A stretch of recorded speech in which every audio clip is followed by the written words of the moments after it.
You know who I miss? Ooh. LAX. She was a feisty fox. A feisty Dominique fox. LAX. Then they stole her name and put all those planes in there. They make me That was sick. one of the first, that was disgusting what they did to her. They framed her for murder and then stole her name. Because that airport was so greedy. It was They couldn't let a inevitable. woman be fabulous.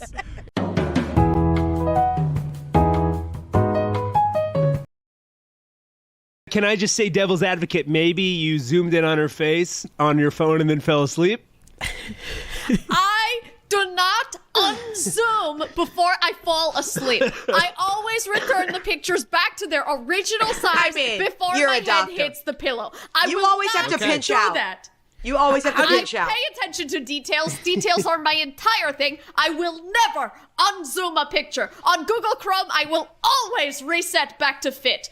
Always reset back to fit to page. Susan B. Anthony, not only her, but also Amelia Earhart. Like, I know all sorts of No, stuff. I love her. She's great. She's so interesting. One of the most famous missing women of all time, I would say. Yeah. Totally. She kind of started the whole genre. She really, without her, we wouldn't be anywhere. We really Because wouldn't it's be like, anywhere. where is she? No, it's... Wow. Okay. I'm Viv Tracy, and I am the director of Balloons. And when you guys work with these ad companies and they pay you for their ads or these other companies, do they own you?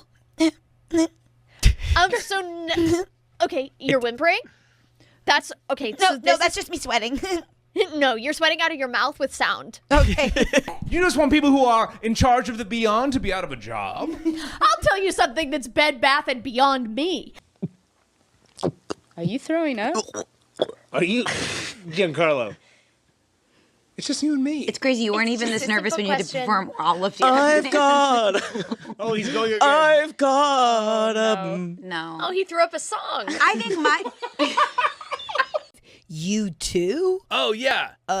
Could you elaborate? Because we were wondering about us two. We were wondering, because we're two people. Right. We're two people, and we've been doing this for 15 years now.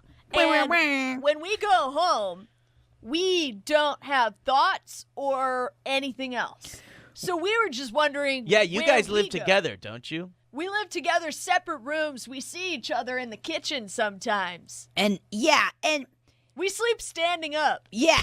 Oh, without a bed, you probably have tons of room. It's actually a pretty sweet deal. Yeah, we each yeah. go to the exact center of our room. We Well, face but listen. due north, and we stand and we Yeah. sleep for exactly 8 hours. Then 5 a.m., we're back in the studio, baby. Exactly. And I know you said we sleep standing up for space, but it's actually not a spatial thing. It's just for the sun. Explain that to me. We photosynthesize like plants. Tanya, I'm going to come in with a second accusation. I saw a TikTok where you said SpongeBob had lip filler. Honey, he's a cartoon. I'm 85 and I know that. No, I said normal SpongeBob had lip filler. Normal SpongeBob. In the episode where SpongeBob becomes shiny and normal, that is when he got the lip filler. I would never. SpongeBob is a rare natural beauty. Rare, untouched specimen. Perfect in every proportion, shape, size, face, holes, whatever. I will never say shit about regular SpongeBob. Now, Babe. normal SpongeBob, I could talk for hours. That is disrupting because Monster Energy turns out is a deeply Christian and deeply sober organization. Yeah. And that's why they're an energy drink and not because I sat down with the CEO a while because he was so excited and we sat down. We're fucking too. We were fucking. So I sat down on his penis and we had a discussion. No, because we're hiding this and because Jerky does a good job, you don't know what it looks like when someone gets slimed and they get pissed. Because we vet that out. Right. You don't, like, if you don't want to see Anne Hathaway have a freaking bitch because the slime ruined her hair. So Jerky's going to make sure that doesn't happen. And I just want to say our official position as the Nickelodeon slime team is that Anne Hathaway is a bitch. So you saw this kind of stuff all the time. No, I just believe that somebody would punch a man. Thank you, Sion. Because that's what would happen all the time. When men had disagreements, they'd punch each other out. And now when men have disagreements, they go walk themselves into a therapist's office, bend over, and get fucked. You know? I gotta say, my favorite architecture style in all the world is Burbank in the 90s. All the buildings were gray and cottage cheese, and nary a soul cared about how things looked. And that's what we gotta get back to. And I will say I love Burbank because it really hasn't changed much since that 90s. You know, it's a time capsule. It's a time capsule, and I was a little older in the 90s, but it doesn't mean I wasn't throwing that thing around. You know what I mean? Amen to that. Oh, wow. Where were you going? I was going to Milton Edie's and throwing it around, throwing that thing back next to the popcorn machine. Hello, everyone. My name is Beverly Starr, and I played Elphaba on Broadway for exactly one night, 24 hours.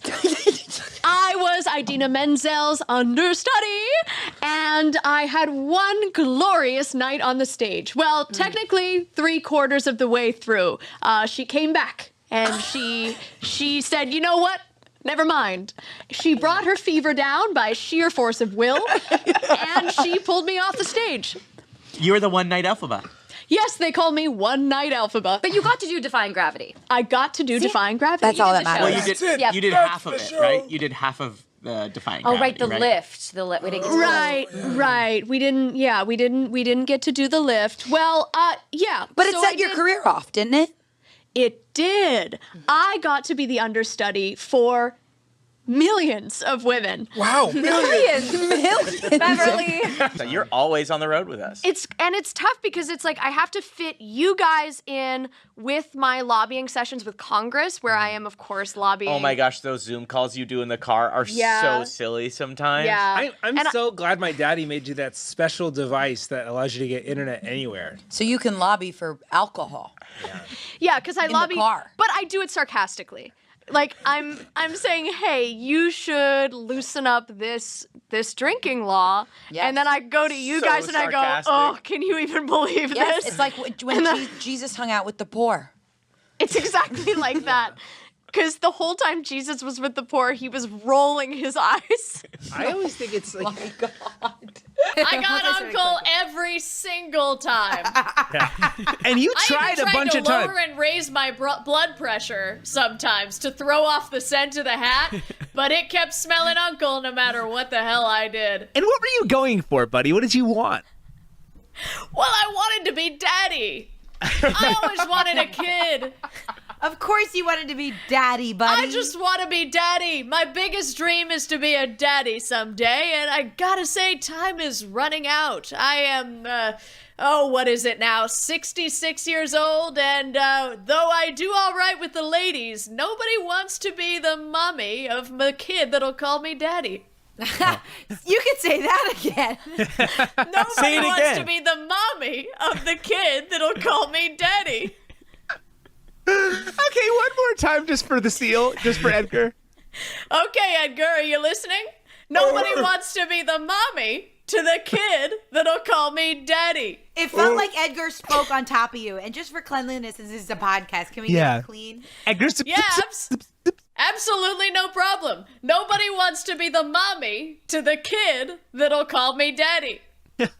I get a lot of from the middle-aged actresses on Disney Channel going, help, I'm so fucking frumpy. I'm so fucking frumpy. You've dressed me like a frump. You've dressed me like a frump. What am I gonna do? They have full-on breakdowns. Something about being a mom on the Disney Channel, it sends people into tailspins. Yeah. Well, I have. You look pretty relaxed most of the time. We're talking about physical toll, Yeah. right? Yeah, I feel like you're fine. Well, I do look pretty relaxed, and I am pretty relaxed most of the time. But I will say that one time I sighed so hard as Marky was playing Fortnite that I passed out and I had to go to the hospital. Jessica Chastain, Halle Berry, and James Corden. We had Wow. Yeah. And He's a we sweet guy. still Are they He's a sweet guy. devastated? Are they devastated when they find out it's kind of just been a ruse the whole time? Yeah. It usually plays out in sort of a rom-com fashion. Oh, so sad. Without the third act. Without the third act. Oof. We have never gotten back together after a reveal.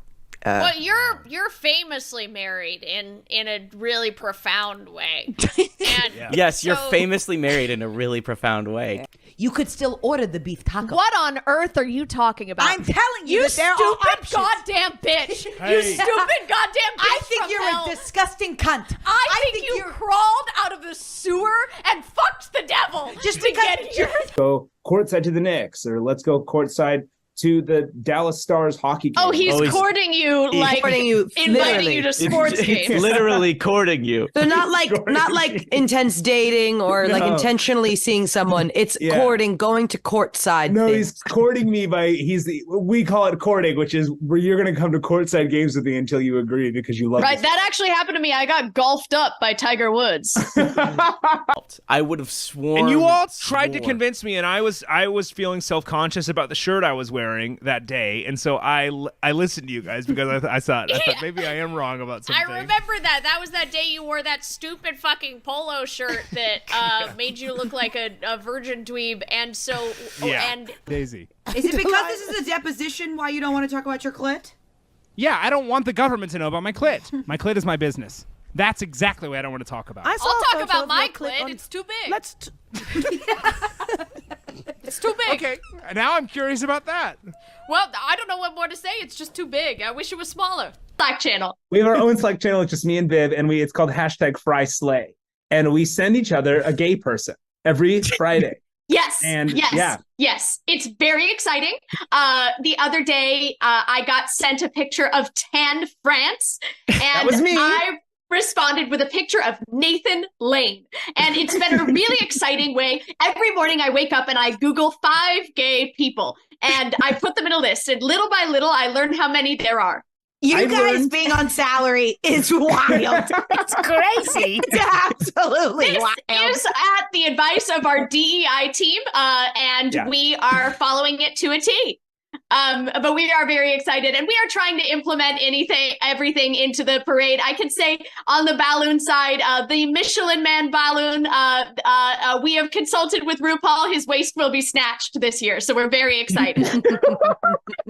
Hey, it's crazy, but I actually think we have a videotape of that. Can we maybe play the footage we have of a that? videotape of that? Yeah, babe. Of this agent coming to me? Okay, yeah, babe. let's play. Yeah, because UTA films everything. That's fine. Yeah, you're right. We have it all. Hi, come on Dr.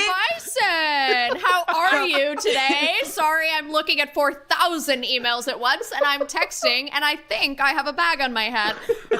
So, Of course, Dr. honey. Bison. Of course, honey. Look at the menu. It's lit up. There's a combo number. Just tell me what you'd like.